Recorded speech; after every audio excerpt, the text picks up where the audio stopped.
याबद्दल सभापतींना मी मनापासून या ठिकाणी धन्यवाद देतो। सभापती महोदय, महिला दिन हा फक्त उत्सवाचा दिवस नाही असं मला वाटतं की हा दिवस आत्मपरीक्षणाचा, हा दिवस संकल्प करण्याचा आहे आणि त्यांच्या प्रती कृतज्ञता व्यक्त करण्याचा दिवस आहे। मी सर्व महिला वर्गाचं मनापासून अभिनंदन करतो। महिला दिनाच्या निमित्तानं शुभेच्छा या ठिकाणी देतो। सभापती महोदय, स्त्रियांनी आपल्या हक्कासाठी संघर्ष केला, समानतेच्या हक्कासाठी लढा दिला, त्याची आठवण करून देणारा आजचा दिवस आहे। आपल्या देशात आई जिजाऊंनी हिंदवी स्वराज्याच्या स्थापनेसाठी संघर्ष केला। क्रांतिज्योती सावित्रीबाई फुले यांनी मुलींच्या शिक्षणासाठी संघर्ष केला। अहिल्याबाई होळकरांनी राज्यकारभारासाठी त्या ठिकाणी संघर्ष केला आणि लक्ष्मीबाईंनी परकीय शत्रूंना नेस्तनाबूत करण्यासाठी संघर्ष केला। अशा प्रकारचा एक मोठा इतिहास महिलांना या ठिकाणी आहे। सभापती महोदय, अलीकडच्या काळामध्ये या ठिकाणी महिलांनी रचलेल्या इतिहासाचा उल्लेख आजच्या चर्चेत झाला पाहिजे।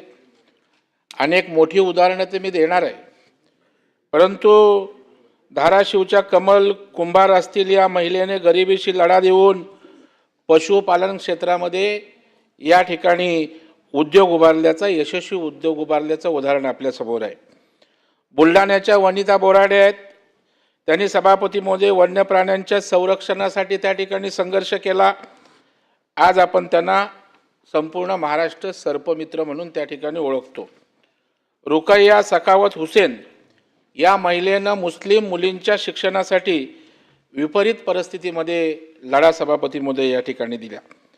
नाशिकच्या मनीषा बागुल असतील, यांना राष्ट्रीय प्रभावशाली महिला या पुरस्काराने सन्मानित केलं गेलं। एवढं मोठं काम या ठिकाणी सभापती महोदय, खूप मोठी यादी आहे, परंतु यासाठी मी सभागृहाचा वेळ जास्त घेणार नाही। सभापती महोदय, आपल्या देशाला तर महिलांनी अनेक त्या ठिकाणी कर्तृत्ववान ठरेल अशा प्रकारचा इतिहास घडवला आहे। आज या देशाला पंतप्रधान आपण इंदिरा गांधी त्या ठिकाणी पाहिल्या। आज त्या ठिकाणी महाराष्ट्रातल्या आपल्या प्रतिभाताई पाटील या देशाच्या राष्ट्रपती होत्या आणि आज तर आदिवासी समाजाच्या असणाऱ्या महिला द्रौपदी मुर्मू यांना त्या ठिकाणी आज राष्ट्रपदाची पतिपदाची धुरा त्या ठिकाणी सांभाळतात।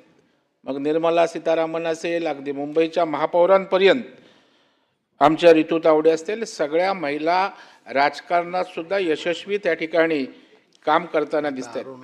परंतु सभापती महोदय, कधी कधी या ठिकाणी आश्चर्य वाटतं किंवा या चर्चेच्या निमित्तानं खेद करावासा वाटतो की आज आपण बघा, द्रौपदी मुर्मू राष्ट्रपती दादा पश्चिम बंगालला गेल्या होत्या आणि आदिवासी समाजाचा कार्यक्रम त्या ठिकाणी संताल परिषद होती, परंतु तिथल्या सरकारनं त्या ठिकाणी ज्या ठिकाणी कार्यक्रम होता राष्ट्रपती द्रौपदी मुर्मू यांचा, जाणीवपूर्वक आपल्या राजकीय ज्याला काय म्हणायचं की आकसापोटी म्हणा किंवा त्यांना शब्दच आठवत नाही, एवढं विक्षिप्त पद्धतीनं त्यांचे स्थळ बदललं। त्या ठिकाणी स्थळ बदलल्यानंतर दुसऱ्या ठिकाणी स्थळ केलं जिथं राष्ट्रपती द्रौपदी मुर्मू लोकांना जास्त भेटू शकत नव्हत्या। त्यांना स्वागत करायचं त्या ठिकाणी होतं, त्यावेळेला मुख्यमंत्री स्वतः गेल्या नाहीत, प्रोटोकॉलप्रमाणे जाण्याची त्या ठिकाणी आवश्यकता असते, ना कुठला मंत्री गेला। कुठली विकृती सभापती महोदय!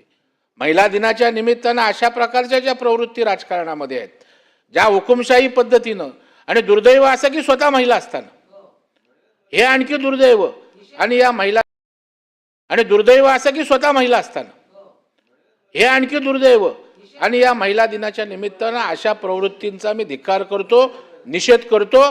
केवळ मी नव्हे तर देशाचे पंतप्रधान नरेंद्र मोदी साहेबांनी या विषयाची दखल घेतली आणि त्यांनी या विषयावर त्या ठिकाणी तीव्र नापसंती या ठिकाणी व्यक्त केली आणि जनता याचा हिशोब सभापती महोदय केल्याशिवाय त्या ठिकाणी राहणार नाही।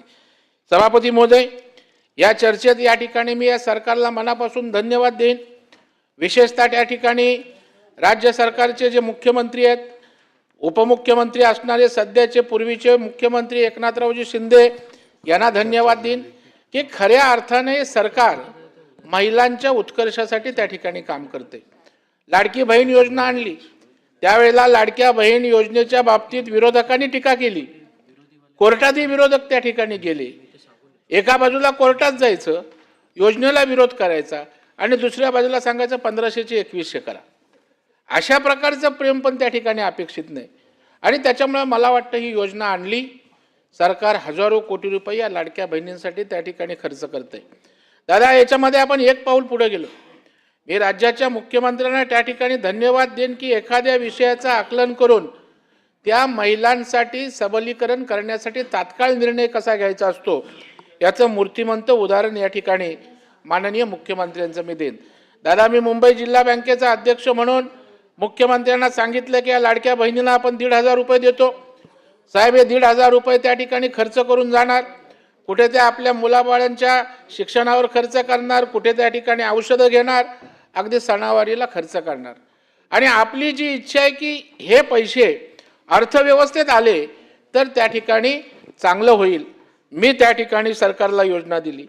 मी सांगितलं की मी जिल्हा बँकेच्या माध्यमातून, मुंबई बँकेच्या माध्यमातून 0% व्याजदराने 1 लाखापर्यंत कर्ज देतो. मुख्यमंत्र्यांना वाटले कसं काय शक्य आहे, कसं काय करणार. म्हटलं साहेब, सरकारच आपलं त्या ठिकाणी 15 लाखापर्यंत 12% व्याजाचा परतावा देतं. 4 महामंडळं आहेत जे की MTDC महामंडळ आहे, अण्णासाहेब आर्थिक विकास, असे 4 महामंडळं आहेत की त्यांनी जर व्याजाचा परतावा देण्यासंदर्भात मुंबई जिल्हा बँकेशी त्या ठिकाणी करार केला तर त्या ठिकाणी ही योजना आपण कार्यान्वित करू शकतो. मला सांगायला आनंद वाटतो. आजच्या या चर्चेच्या निमित्तानं राज्याच्या मुख्यमंत्र्यांना मनापासून धन्यवाद देतो की त्यांनी तात्काळ वर्षावर बैठक लावली. त्या 4ही महामंडळाच्या MDना बोलवलं. त्यांनी योजना त्या ठिकाणी समजावून सांगितली. म्हटले आपल्याकडे काय अडचण आहे का? तर म्हणाले नाही साहेब, आपल्याकडे योजना आहे. MTDC दादा आई नावाची योजना आहे. 15 लाखापर्यंत आपण 12% व्याजाचा परतावा देतो. त्या MTDCच्या पाटील नावाच्या अधिकाऱ्यांनी, डायरेक्टरनी सांगितलं की 19 कोटी रुपये आपल्याकडे पडून आहेत. महाराष्ट्रातनं केवळ 5 केसेस कर्ज मागायला त्या ठिकाणी आल्यात. म्हणजे पैसे सरकारकडे आहेत. सरकार इंटरेस्ट द्यायला तयार आहे, परंतु कोणी त्याला कोऑर्डिनेट प्रॉपर केलं नव्हतं. त्यांनी तिथे आदेश दिला. आज ती योजना कार्यान्वित झाली.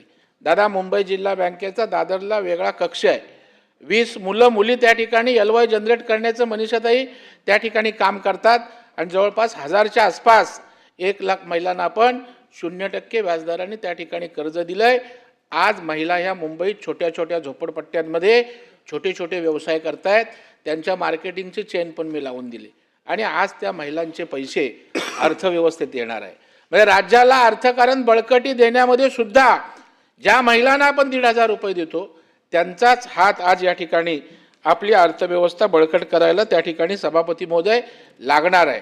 आणि खऱ्या अर्थानं लखपती दिदी, कारण शेवटी या महिला ताकदवान झाल्या, सशक्त झाल्या तर त्या अनेक बळकटी देणार आहेत. आणि त्याच्यामुळं अशा प्रकारच्या योजनांच्या माध्यमातून सुद्धा राज्याचे मुख्यमंत्री असतील किंवा त्या ठिकाणी उपमुख्यमंत्री असतील, आपल्या लाडक्या बहिणींना आर्थिकदृष्ट्या सक्षम, सशक्त आणि बळकट करण्याचा प्रामाणिक प्रयत्न सभापती महोदय या ठिकाणी करताना दिसत आहेत. सभापती महोदय, राजकारण असेल, प्रशासन असेल, शेती असेल, विज्ञान असेल, क्रीडा असेल किंवा उद्योग क्षेत्र असेल, आज महिला प्रत्येक क्षेत्रावर त्या ठिकाणी आघाडीत आहेत. स्थानिक स्वराज्य संस्थांमध्ये त्या ठिकाणी 50%चं आरक्षण मिळालं. आज त्या ठिकाणी स्थानिक स्वराज्य संस्थांमध्ये पण यशस्वी लोकप्रतिनिधी म्हणून त्या कारभार त्या ठिकाणी करतात. सभापती महोदय, 2029च्या लोकसभेच्या निवडणुकीपासून महिलांसाठी आरक्षण ठेवण्याचा मानस या देशाचे पंतप्रधान माननीय नरेंद्रभाई मोदी यांनी यापूर्वीच व्यक्त केला होता. केंद्र सरकारने यापूर्वी नारी शक्ती वंदन विधेयक त्या ठिकाणी अधिनियम आणलं आणि लोकसभा आणि राज्यसभेने सुद्धा हा कायदा त्या ठिकाणी मंजूर केला आहे. आणि 19 सप्टेंबर 2023ला सभापती महोदय महामहिम राष्ट्रपतींनी त्यावर स्वाक्षरी सुद्धा या ठिकाणी केलेली आहे. आणि या माध्यमातून देशातील महिलांना आरक्षणाच्या माध्यमातून राज्याचे, देशाचे ध्येयधोरण ठरवण्यासाठी अधिकचा निश्चितपणे सहभाग त्या ठिकाणी मिळणार आहे. आणि लवकरच महिलांसाठी त्या ठिकाणी अशा प्रकारचं आरक्षण त्या ठिकाणी सभापती महोदय कामाला येणार आहे. सभापती महोदय, राणी दुर्गावती आदिवासी महिला सबलीकरण योजना आहे.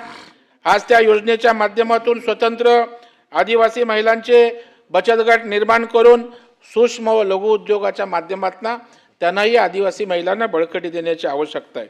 आणि मग आदिवासी माझी बहीण त्या ठिकाणी रोजगार मिळवणारी नव्हे तर रोजगार देणारी ठरावी, अशा प्रकारचे लखपती आदिवासी निधीसुद्धा त्या ठिकाणी सभापती महोदय होणं अत्यंत आवश्यक आहे. सभापती महोदय, संयुक्त राष्ट्रसंघानं 2026 हे वर्ष आंतरराष्ट्रीय महिला शेतकरी वर्ष म्हणून त्या ठिकाणी घोषित केले. महिला शेतकऱ्यांना भेडसावणाऱ्या प्रश्नांकडे जगाचं लक्ष वेधणं हा याचा मूळ सभापती महोदय उद्देश आहे. सभापती महोदय, जगभरामध्ये अन्न उत्पादन आणि ग्रामीण विकासामध्ये महिला शेतकऱ्यांचा त्या ठिकाणी खूप मोठा सहभाग आहे. हे सांगण्यासाठी कुठल्याही अभ्यासकाची किंवा ज्योतिषाची गरज नाही. सभापती महोदय, राष्ट्रीय पातळीवर शेतीमधील रोजगाराचं सर्वेक्षण सभापती महोदय झालं आणि शेतीमधील 70% भार हा जसा चित्राताईने मगाशी उल्लेख केला की महिलांच्या खांद्यावर आहे आणि महाराष्ट्रात तर हे प्रमाण आज 85% आसपास आहे. हे एका सर्वेक्षणाच्या माध्यमातून त्या ठिकाणी बाहेर आले, पण त्याची म्हणावी तशी दखल या ठिकाणी सभापती महोदय घेतली नाही, याची त्या ठिकाणी आपल्याला नोंद घ्यावी लागेल. परंतु मी या सरकारचं अभिनंदन करेन की गोपीनाथ मुंडे अपघात विमा योजना आहे ती त्या ठिकाणी ऊसतोड कामगारांना ज्या पद्धतीनं होती त्यावेळेला या वर्षीच्या अर्थसंकल्पामध्ये शेतमजूर महिला यांच्यासाठी सुद्धा त्या ठिकाणी चांगल्या योजना त्या ठिकाणी आणण्याचं काम सभापती महोदय झालंय आणि त्याच्यामुळे शेतीचे निर्णय हे पुरुषांपेक्षा महिला जास्त चांगल्या प्रकारे घेतात. हे अनेक अभ्यासातून त्या ठिकाणी सभापती महोदय पुढे आलेलं आहे. घर संसार सांभाळून शेतकरी महिला शेतीला पाणी देण्यापासून ते लागवडीपर्यंत आणि कापणी वेचणीपासून गोठा सांभाळण्यापर्यंत सर्व कामं अतिशय निष्ठेनं ही महिला करते. त्यामुळे ती देखील खऱ्या अर्थानं अन्नदाता आहे. ही ओळख त्या शेतात राबणाऱ्या आमच्या माता भगिनींना त्या ठिकाणी सभापती महोदय मिळायलाच हवी. सभापती महोदय, शेतीत राबणाऱ्या अनेक महिलांच्या प्रेरणादायी अशा प्रकारच्या गोष्टी आहेत. आपल्या सर्वांना कल्पना आहे, यवतमाळच्या घाटंजी तालुक्यातील महिलांच्या बचत गटांनी सेंद्रिय शेतीत मिळवलेलं यश फार मोठं आहे. कठीण परिस्थितीत अर्धा एकर जमिनीत सेंद्रिय शेती करून या महिलांनी पारंपरिक शेतीपेक्षा वेगळा मार्ग निवडला आणि त्यांचा तो मार्ग या ठिकाणी आदर्श ठरला. सभापती महोदय, पतीच्या आत्महत्येनंतर खचून न जाता अनेक शेतकरी महिलांनी हिमतीनं शेती आज त्या ठिकाणी करतायत. घरातला करता पुरुष पती गेल्याचं दुःख बाजूला ठेवून आपली जमीन आणि घराला सावरण्याचं काम त्या आज हिमतीनं करतायत. सभापती महोदय, ही आहे महिलांची आणि महिला शेतकऱ्यांची सभापती महोदय ताकद. महिला मग त्या शेतकरी महिला असो किंवा इतर क्षेत्रातल्या, त्यांचा पिंडच हा सभापती महोदय काटकसरीचा आहे. एक नाव आवर्जून घेतलं पाहिजे ते स्वाती घोडके यांचं. स्वातीसारख्या अनेक महिलांनी शेतीशाळेच्या माध्यमातून बियाण्यांचा खर्च वाचवला आणि चांगल्या तंत्रज्ञानाचा सभापती महोदय त्यांनी त्या ठिकाणी वापर केला. आदरणीय पंतप्रधान सन्माननीय नरेंद्र मोदीजींनी शेतीत ड्रोनचा वापर करणारी योजना त्या ठिकाणी दिली. आज ड्रोनद्वारे फवारणी करणारी तंत्रज्ञान वापरून नवा इतिहास त्या ठिकाणी घडवला जातोय. सभापती महोदय, अशा महिला शेतकऱ्यांच्या प्रेरणा देणाऱ्या आदर्श कहाण्या या ठिकाणी सभापती महोदय आहेत. मी या चर्चेच्या माध्यमातून सरकारला या ठिकाणी एक सूचना करणार आहे की यशस्वी महिला शेतकऱ्यांनी केलेल्या कामाचा, घालून दिलेल्या आदर्शांचा प्रचार आणि प्रसार त्या ठिकाणी झाला पाहिजे, कारण त्यामधून इतर महिला शेतकऱ्यांना सभापती महोदय प्रेरणा आणि प्रोत्साहन मिळणार आहे. माझी दुसरी मागणी आहे सभापती महोदय, राज्य पातळीवर महिला शेतकऱ्यांच्या शेतीतील अभिनव प्रयोगाने त्यांना गौरवलं गेलं पाहिजे. त्यामुळे यासाठी स्वतंत्र पुरस्काराची घोषणा सुद्धा सरकारनं करावी, अशा प्रकारची विनंती सभापती महोदय आहे. सभापती महोदय, शेतकरी महिलांकडे बघण्याचा समाजाचा दृष्टिकोन बदलला गेला पाहिजे, ती आज काळाची गरज आहे, अशा प्रकारची माझी प्रामाणिकपणे मला वाटतं. शेतकरी महिला या केवळ त्या ठिकाणी शेतीत नवऱ्याला मदत करणाऱ्या हा दृष्टिकोन पूर्णपणे चुकीचा आहे. कारण या महिला लागवड करतात, कापणी करतात, शेतीतले निर्णय घेतात, आधुनिक तंत्रज्ञानाचा वापर करण्याची त्यांची इच्छा आहे आणि या उपर गायी म्हशी शेळ्या पाळण्याचा अत्यंत अवघड कामही त्या ठिकाणी करतात. सभापती महोदय, पण आज आपण जर बघितलं तर कुटुंबातील जमिनीचा या एक तुकडाही त्या ठिकाणी या भगिनीच्या नावावर नसतो. सरकारने मागे एक चांगला निर्णय सभापती महोदय घेतला, मालमत्तेच्या पत्नीच्या नावाची नोंद त्या ठिकाणी अनिवार्य केली आता त्याही पुढे जाऊन शेतजमिनीच्या सातबाऱ्यावर शेतकऱ्याच्या पत्नीचं नाव अनिवार्य करण्याची दादा शासनानं भूमिका घ्यावी, अशा प्रकारची विनंती सभापती महोदय. सभापती महोदय, मी केंद्र आणि राज्य सरकारला धन्यवाद देईन. महिला शेतकऱ्यांचा कृषी क्षेत्रातील सहभाग लक्षात घेऊन अनेक उपक्रम हे सरकार राबवते. महिला किसान सशक्तीकरण परियोजनेच्या माध्यमातून त्यांना प्रशिक्षण त्या ठिकाणी दिलं जातंय. ट्रॅक्टर खरेदीवर 50% अनुदान त्या ठिकाणी दिलं जातंय.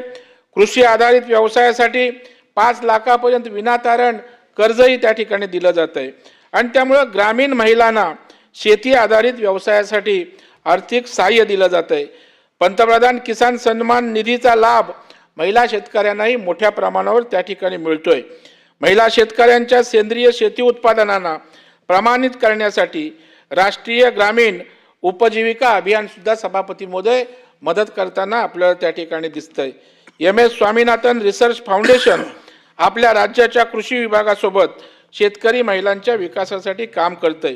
या योजनांचा उल्लेख सभापती महोदय मी एवढ्यासाठी केला की शेतकरी महिलांना सरकारनं केंद्रबिंदू मानलेच आहे, पण यापेक्षा अधिक संधी त्यांना मिळाल्या पाहिजेत, यासाठी सरकारने प्रयत्न करावे, अशा प्रकारची विनंती या ठिकाणी. सभापती महोदय, शेतीतील कष्टाच्या कामाचा 85% भार महिलांवर असताना केवळ 15% महिला या भूधारक आहेत. कुटुंबाच्या शेतजमिनीचा मालकी हक्क मिळालेला नाही, त्यामुळे शेतीतल्या बहुतांश योजना पुरुष शेतकऱ्यांनाच त्या ठिकाणी मिळतात.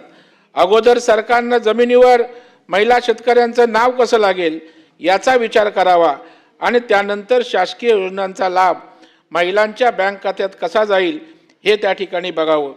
सभापती महोदय, या ठिकाणी अनेक महिलांनी त्या ठिकाणी अगदी स्कूटर चालवण्यापासून, रिक्षा चालवण्यापासून, टॅक्सी चालवण्यापासून, रेल्वे चालवण्यापासून, विमान चालवण्यापासून अगदी अंतराळापर्यंत या महिलांनी आपलं सामर्थ्य त्या ठिकाणी सभापती महोदय सिद्ध केलेलं आहे. आणि त्यामुळे कुठल्याही क्षेत्रात आज त्या ठिकाणी महिला अबला नाहीत, महिला दुबला नाहीत, तसं त्यांना हिणवण्याचं कुठल्याही प्रकारचं कारण नाही. आणि त्यामुळे सभापती महोदय, खऱ्या अर्थाने सरकार महिलांच्या उन्नतीसाठी प्रयत्न करते. केवळ महिलांना 1,500चा त्या ठिकाणी मानधन देऊन किंवा पैसे देऊन थांबत नाही, तर महिला या ठिकाणी आर्थिकदृष्ट्या सक्षम झाल्या पाहिजेत. स्वतः रोजगार व्यवसाय करून इतरांना त्यांनी त्या ठिकाणी सक्षम केलं पाहिजे, अशा प्रकारच्या व्यापक उद्देशाने सरकार काम करते. मी राज्याच्या मुख्यमंत्र्यांना धन्यवाद देईन की कालच महिला दिनाच्या एका कार्यक्रमात त्यांनी आमच्या मुंबई जिल्हा बँकेचा उल्लेख केला की मुंबई जिल्हा बँकेनं ज्या पद्धतीनं या ठिकाणी महिलांसाठी 0% व्याजदराची कर्ज योजना आणले, तशाच प्रकारची सरकारच्या योजनांशी सांगड घालून त्या ठिकाणी अशाच प्रकारच्या योजना राज्य पातळीवर जर गेल्या तर या कोट्यावधी महिला छोटे मोठे व्यवसाय करतील. त्यांच्यासारखी एक मार्केटिंगची चेन जर शहरामध्ये निर्माण केली तर त्यांचा मालही त्या ठिकाणी व्यवस्थित त्या ठिकाणी विकला जाईल आणि या ठिकाणी आपली एकंदर इकॉनॉमी त्या ठिकाणी आहे ती त्या ठिकाणी भक्कम होईल. त्या दृष्टीने सभापती महोदय या ठिकाणी विचार करण्याची अत्यंत आवश्यकता आहे. सभापती महोदय, मी आपल्याला या ठिकाणी विनंती करेन, उमेदच्या माध्यमातून जर कार्यक्रम होतात, परंतु या महिलांसाठी दादा जसे आठवडी बाजार या ठिकाणी होतात, तशी मुंबईमध्ये किंवा मोठ्या शहरांमध्ये पुणे, नाशिक, संभाजीनगर आपण विक्री केंद्र केली पाहिजेत. पूर्वी जसा आरेचे स्टॉल मुंबईला असायचे, आरेच्या स्टॉलवरनं दूध विक्री व्हायची, कंझ्युमर स्टोर्स असायचे, शेतकऱ्यांचा माल त्या कंझ्युमर स्टोअरमधनं, ग्राहक सहकारी संस्थांमधनं विकला जायचा, परंतु आता ह्या गोष्टी नाही आहेत. तर मला वाटतं या शहरामध्ये त्यांच्या विक्रीच्या व्यवस्था केल्या. आज मोठमोठे मॉल येत आहेत, आपल्या नजरेसमोर काचेचे उत्तुंग मॉल दिसत आहेत. आमचं स्थान कुठे आहे दादा त्याच्यात? आमच्या महिलांच्या त्या ठिकाणी होणारी उत्पादनं त्यांना स्थान कुठे आहे त्या ठिकाणी? त्याच्यामुळे मला वाटतं या महिला भगिनींच्यासाठी आपण त्या ठिकाणी मार्केट पण उभं केलं पाहिजे. आणि दादा यासाठी अनेक लोक त्या ठिकाणी पुढे येतील मदत करायला.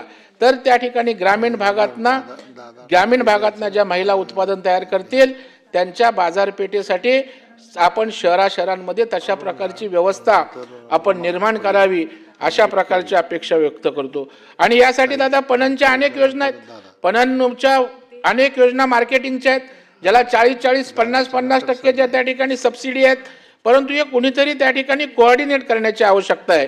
आणि या महिला दिनाच्या निमित्तानं महिला मंत्री मी आपल्याला विनंती करणार आहे की आपण पुढाकार या ठिकाणी घ्या आणि या सगळ्या व्यवस्था जर नीटपणे उभा केल्या तर या राज्याच्या अर्थव्यवस्थेमध्ये एक मोठं योगदान माझ्या या लाडक्या बहिणींचं निश्चितपणे त्या ठिकाणी राहील, यावर माझा या ठिकाणी पूर्णपणे विश्वास आहे. सभापती महोदय, स्त्रियांचा आदरानं उल्लेख करत असताना त्यांचे हक्क मिळण्यासाठी आपण सर्वजण पुढील काळामध्ये त्या ठिकाणी एक दिलानं या ठिकाणी काम करूया.